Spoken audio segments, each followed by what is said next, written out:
నమస్తే అండి బోసు. నాకు ఎప్పుడు అర్థం కానటువంటి విషయం ఏంటంటే, తాడేపల్లి ప్యాలెస్ తాకుతుంది, తాడేపల్లి ప్యాలెస్ లో భూకంపం వస్తుంది, తాడేపల్లి ప్యాలెస్ లో తుఫాన్ వస్తుంది, పోయి తాగుతుంది మిసైల్ అనేటువంటి విధంగా విపరీతంగా హెడ్డింగ్లు పెట్టి రాస్తుంటారు, విపరీతంగా మాట్లాడుతుంటారు కదా. నాకు తెలిసి ఎంటైర్ విధానంలో ఇప్పటి వరకు అంటే తాడేపల్లి ప్యాలెస్ అంటే ఏంటి, జగన్మోహన్ రెడ్డి గారి ఇల్లు ఒక రకంగా చెప్పాలంటే.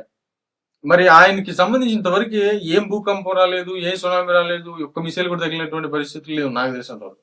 మీకేమైనా తెలుసు నాకు తెలియదు, కానీ నేనైతే చూడలేదు ఇంతవరకు. కానీ వార్తల్లో మాత్రం చూసాను చాలాసార్లు తగిలింది. ఇప్పుడు ఆయనకి వివేకానంద రెడ్డి గారి హత్య కేసు ఉంది.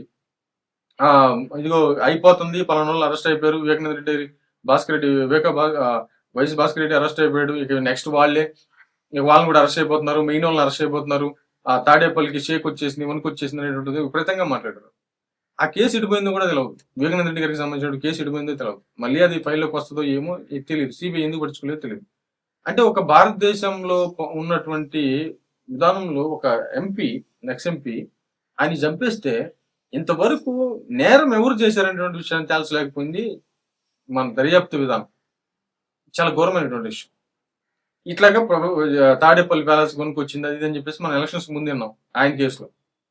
ఇప్పుడు మళ్ళీ మద్యం కేసుకు సంబంధించి మళ్ళీ వణుకొచ్చింది, దడ వస్తుంది, మళ్ళీ మెయిన్ పర్సన్ కి అక్కడ తాడేపల్లి ప్యాలెస్ లో వణుకు వస్తుంది, సునామీ వచ్చేస్తుంది, భూకంపాలు వచ్చేస్తుంది అని చెప్పేసి విపరీతంగా మళ్ళీ ఇప్పుడు మాట్లాడుతున్నటువంటి పరిస్థితులు ఉన్నాయి. అరే ఇదే మాటలు కదా వివేకానంద రెడ్డి గారి హయాంలో మాట్లాడింది, ఆ కేసుకు సంబంధించి మాట్లాడింది.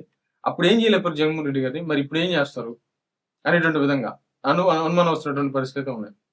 బట్ ఈ వార్తలు అయితే మాత్రం విపరీతంగా పబ్లిష్ అవుతున్నాయి. కానీ తాడేపల్లి ప్యాలెస్ కి అయితే మాత్రం కనీసం ఒక ఇటుకరాయి ముక్క కాదు కదా, కనీసం కంకరాయి ముక్క కూడా ఆ గోడలో నుంచి ఉండేటువంటి పరిస్థితి కూడా లేవు. మరి వీళ్ళు ఎందుకు ఇట్లా పబ్లిష్ చేస్తున్నారు, ఎందుకు ఇలా మాట్లాడుతున్నారో తెలియదు. మరేమో